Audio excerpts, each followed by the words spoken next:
when you've then built your own firm, what's the vision? I mean, I remember it because I was at Goldman with your brother at the time. What was your vision that you wanted to build yourself? Because you're free of Franklin Templeton, you're free of Sir John. It's now Mark and Mark's own thing. What was your vision? Right. Well, when I was I really wanted to transition away from what I was doing at Franklin Templeton. So Franklin bought Templeton.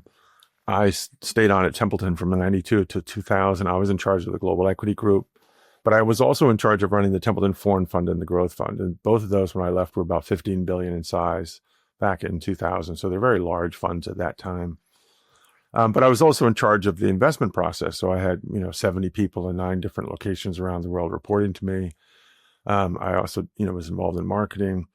And in these larger organizations, you just get pulled in so many different ways. I was on the executive committee of Franklin Templeton. I was on the board of the European And funds. could you do that from the Bahamas, or did you have to be? Yeah, I did it right here from the Bahamas. Okay. That's where Sir John was based. He was based That's here in Nassau.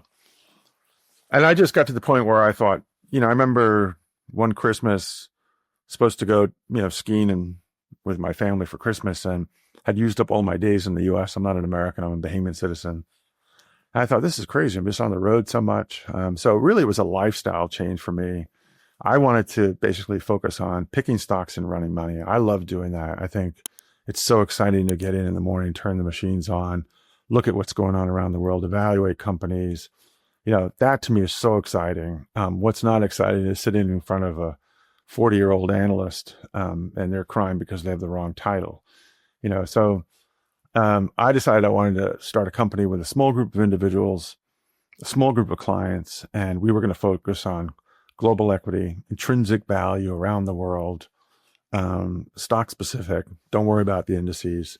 And if I was lucky enough to have, enough clients that fit around a board table of, certain size, I'd be very happy. And we sort of have accomplished that. We've never had more than 20 clients or 20 relationships. And most of my staff came with me from Templeton.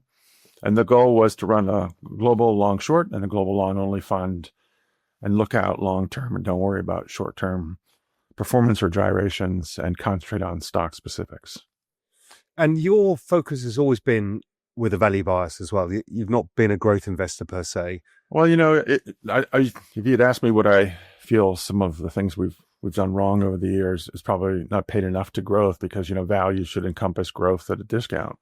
And it's been hard to justify some of the growth because it really hasn't sold at much of a discount lately. But yes, we've been value investors, so we've been out of favor for a while. But I strongly believe that trend turned when rates bottomed 3 years ago.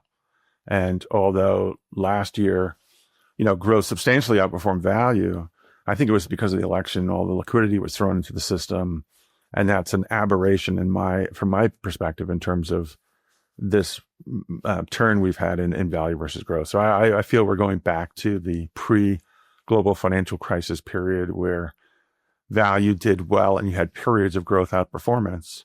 Post-global financial crisis, growth did very well with small periods of value outperformance.